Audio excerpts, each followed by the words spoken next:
In our 2020 lead today, new documents reveal the Trump administration's $250 million ad campaign to rebrand the coronavirus, and that money was actually being used in part to help President Trump's re-election campaign. Documents released by House Democrats on the Oversight Committee found that Michael Caputo, the top Health and Human Services official who oversaw the ad blitz, who has since resigned, reportedly sought to frame the taxpayer-funded ad campaign as a way to boost the president's chances of re-election, according to the Democrats. And with me now, Democratic Congressman Raja Krishnamoorthi. He's a member of the House Oversight Committee and a Democrat from Illinois. Congressman, tell me exactly what your committee found. We found two things, Jake. First of all, the Trump administration tried to use $250 million of taxpayer money that was otherwise dedicated at the CDC for education-related purposes to deal with the COVID pandemic on basically what amounted to a slush fund for the campaign of the president to get reelected.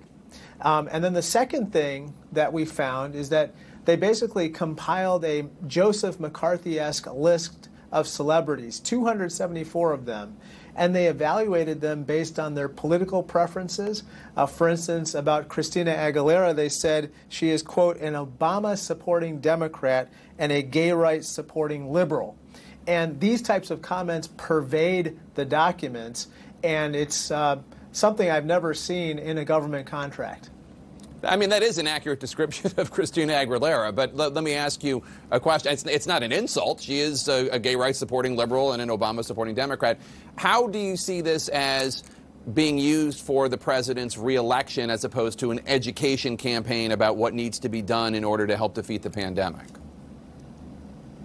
Well, these particular ads were not meant to, for instance, encourage mask wearing or social distancing, but rather to promote the theme, quote, helping the president will help the country. That's a slogan that you might see in the former Soviet Union or even Russia today, not in the U.S. And not certainly in a public service announcement. With regard to Aguilera and the others, Adam Levine and Justin Timberlake and so forth, repeatedly those comments were meant to essentially diminish or denigrate them as people that could be used in public service announcements. Typically, you would evaluate them based on, whether they would be an effective spokesperson to the target audience in question, not whether they support Donald Trump. Yeah, no, or support gay rights. I don't disagree with you. I'm just saying that it's not denigrating necessarily to say somebody's I understand what you're saying. You're also accusing Alex Azar, who's the Secretary of the Department of Health and Human Services, of a cover-up.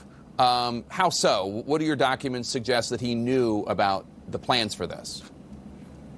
Well, this particular campaign of television advertisements was essentially supposed to start in the run-up to the re-election, which, as you know, is happening next Tuesday.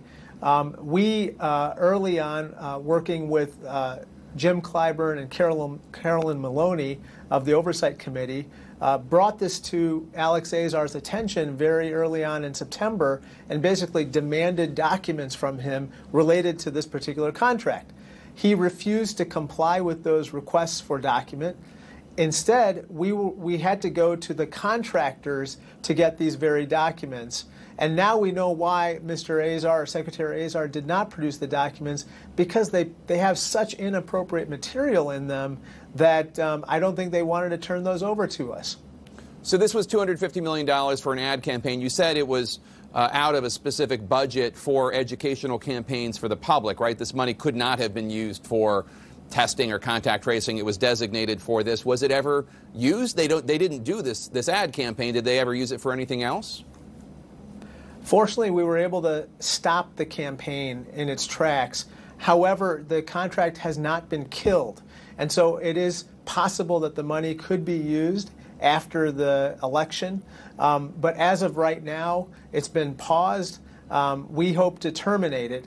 And actually, I've introduced legislation to prohibit the use of taxpayer-funded money for this type of purpose, this type of political purpose, because that's obviously not what the taxpayers want. Did you have a script of the ad? I mean, what were they supposed to say in this ad, as opposed to the messages that would be good, such as wear a mask, practice distancing, wash your hand, that sort of thing? Well, they were meant to, quote, inspire hope and defeat despair. That was the general theme, and those words would repeatedly, presumably, appear in these commercials. However, as you know, right now, we need to defeat the coronavirus pandemic. And that means adopting mitigation measures such as wearing masks and socially distancing.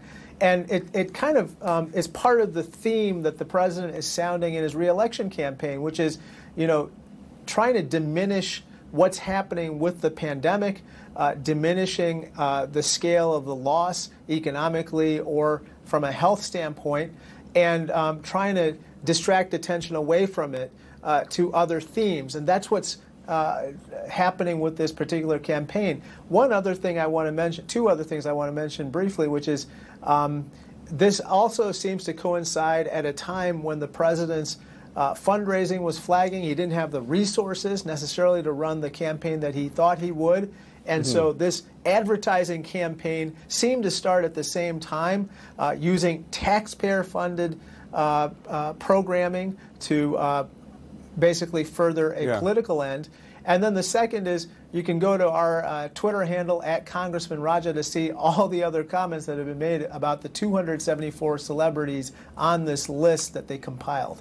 It sounds like the ad campaign being proposed sounds like everything is awesome from the Lego movie, that kind of like, cognitive dissonance. Democratic Congressman Raja Krishnamoorthi of Illinois, thanks so much for your time today. We appreciate it. Coming up.